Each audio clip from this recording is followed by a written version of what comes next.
Hello. Prego and I are here to say hello and to read a book to you. And this is called Why Do Elephants Need the Sun? And it's not just to keep warm. It's by Robert E. Wells. We need the sun too. I'm sitting in the sun right now. Well, I'm in the shade, but I was in the sun. There are trillions of stars in the universe. Our sun is one of them. The sun looks bigger and brighter to us than other stars because it's closest to the Earth.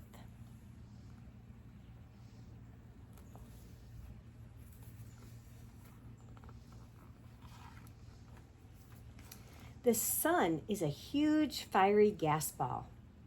It radiates or sends warmth and light from 93 million miles away. More than 1 million Earths could fit inside it. Compared to the sun, the Earth would be this size. This little dot. Whoopsies.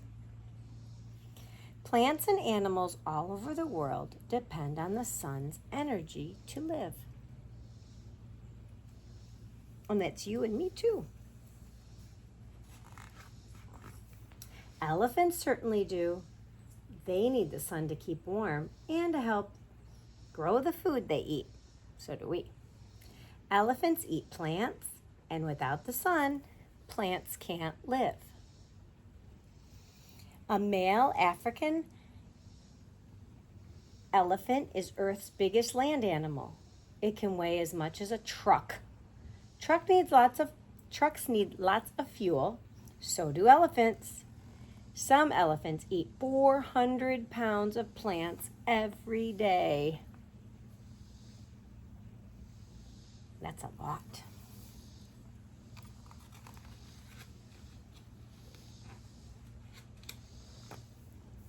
Plants need food too.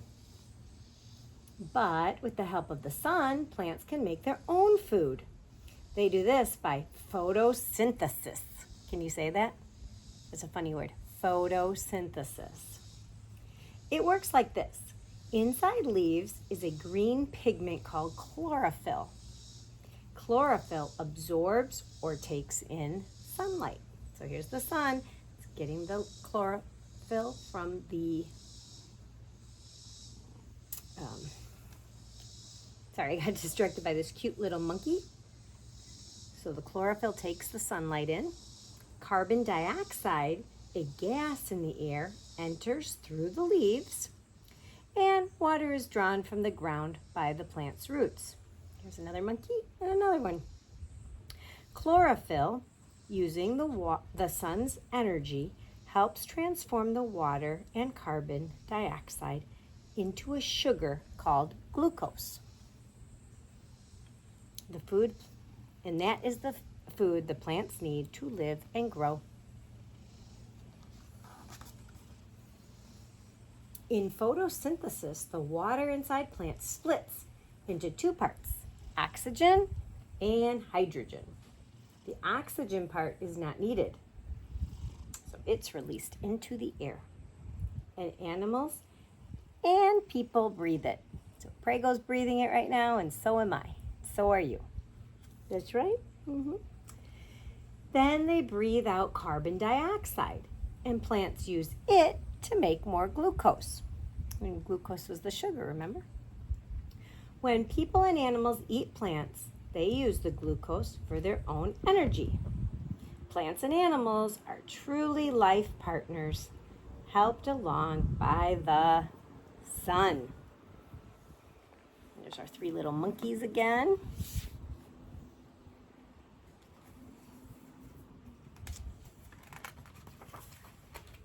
Animals need to drink water, just as plants do, especially elephants. A thirsty elephant may drink 50 gallons a day. Think of what your gallon of milk looks like, and then think of 50 of them filled with water. The hot sun can dry up a water hole and help fill it up again. How?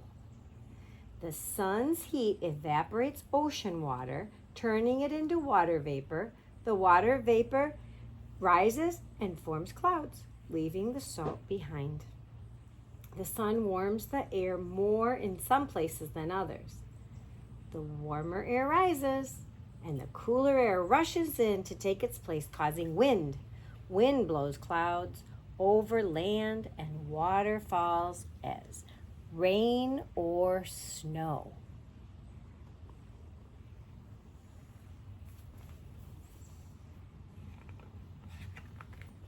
Some of the rain will fall on grassy savannas where elephants live, and some will flow into the water holes where elephants drink. Water will soak into the ground and help plants grow so elephants can eat. And the monkeys, and you, and me.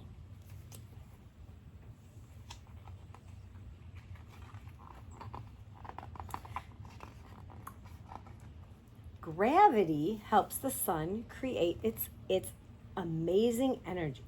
But what is gravity? Gravity is one of nature's forces. It pulls on everything in the universe. If you throw a ball up in the air, it comes back down. Earth's strong gravity easily pulls the ball toward the ground. The more material or mass an object has, the more gravity pulls on it. That's why an elephant weighs so much more than a baboon. Earth's gravity pulls on the elephant with much more force. So those were not monkeys that I said. I'm guessing they are baboons.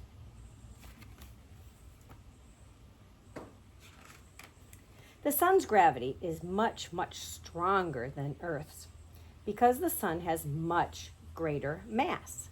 The sun's powerful gravity holds all 8 planets in their orbits, keeping them from flying off into the cold darkness of space. How does gravity help the sun generate energy? The sun is not solid like Earth. Remember, we said it was made up of gas. It's mostly made up of hydrogen gas. Gravity pushes on the sun's surface and compresses the hydrogen gas inside, causing the hydrogen atoms to heat up. So here we've got the planets and showing what the gravity is doing to the sun, heating up those molecules, those atoms. At the center or core of the sun, the pressure is so great that the hydrogen atoms are transformed into helium atoms. This process, called nuclear fusion, generates great amounts of heat and light. Nuclear fusion heats the sun's core to an amazing 28 million degrees Fahrenheit, or 15,500,000 degrees Celsius. This tremendous heat slowly travels through a gas layer called the radiative zone. I'm not 100% sure I'm pronouncing that right. Then through a layer called the convective zone, which transfers heat to the sun's surface or photosphere. By the time the heat reaches the photosphere, it has cooled to about 10,000 degrees Fahrenheit or 5,500 degrees Celsius. Much cooler at the core, but still 30 times hotter than an oven baking a cake. The corona is a very thin gas that makes up most of the sun's atmosphere. It can be seen as a bright, cloudy halo around the darkened sun during a total solar eclipse. A total solar eclipse occurs when the moon passes between the earth and the sun, blocking out the sun's light. So here we see the moon is moving in front of the sun, slowly, and then as soon as it covers the sun completely, we have a total eclipse. And then the moon starts moving away from the sun. Just above the sun's surface, a lower layer of atmospheric gas called the chromosphere transfers the sun's heat to the corona, heating the corona to more than 3 million degrees Fahrenheit or 1,700 degrees Celsius. And here's the corona. The corona reaches out hundreds of thousands of miles and radiates the sun's heat and light into space. sending some of its life-giving energy all the way to Earth so we can use it.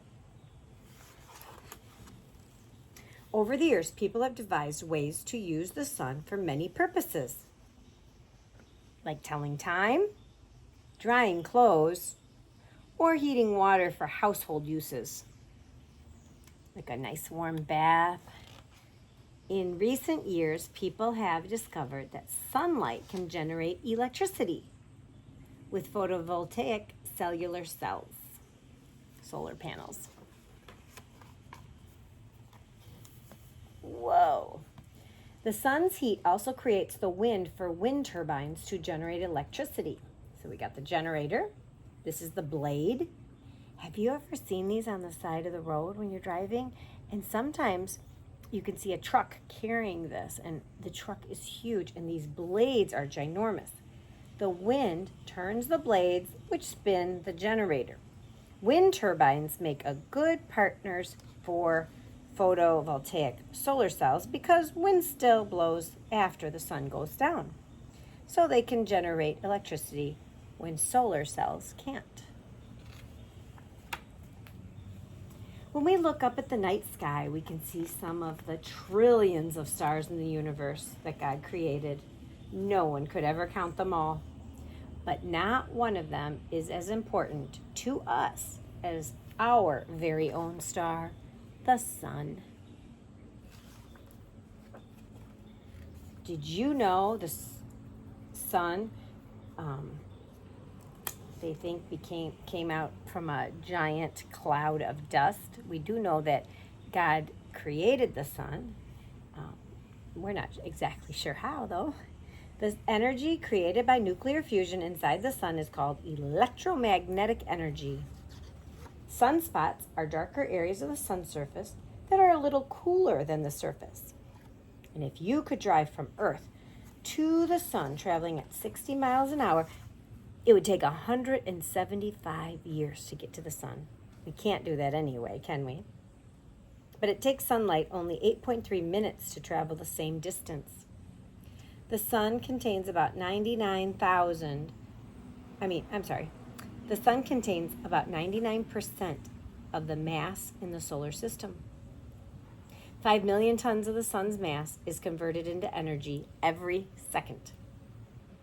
Only a small fraction of the sun's energy, about 1 part in 2 billion, reaches the earth. Just think about that. Only a tiny bit of the energy that the sun is producing gets to our earth. But it's enough, right? It's the exact right amount that we need. Huge flares or hot gases called prominences shoot from the sun's surface thousands of miles into the corona. And I'm sure you've been told never to look directly at the sun. It's very dangerous for your eyes. It can cause damage. And we know that if we're out too much, it can burn our skin. So I hope you enjoyed this book about why do elephants need the sun. And it just could have been called anything, right? Why do we need the sun? And I think it's so incredible how God placed the sun in the right spot.